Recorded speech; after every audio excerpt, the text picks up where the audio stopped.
નિયમ તે પોતાના સામર્થ્ય પ્રમાણે કરવો અને કૃષિવૃત્તિવાળા જે ગૃહસ્થ સત્સંગી તેમણે બળદિયાના વૃષણનો ઉચ્છેદ ન કરવો.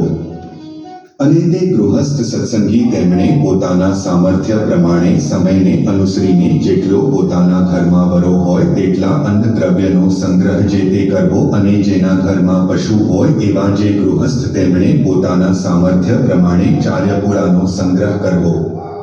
અને ગાય, બળદ, ભેંસ, ઘોડા આદિક જે પશુ તેમની તૃણ જળાદિકે કરીને પોતાવતે જો સંભાવના થાય તો તે પશુને રાખવા અને જો સંભાવના ન થાય તો ન રાખવા.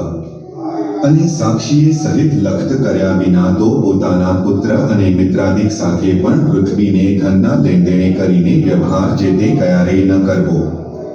અને પોતાનું અથવા બીજાનું જે વિવાહ સંબંધી કાર્ય તેને વિશે આપવા યોગ્ય જે ધન તેનું સાક્ષીએ સહિત લખ્ત કર્યા વિના કેવળ બોલી જ ન કરવી.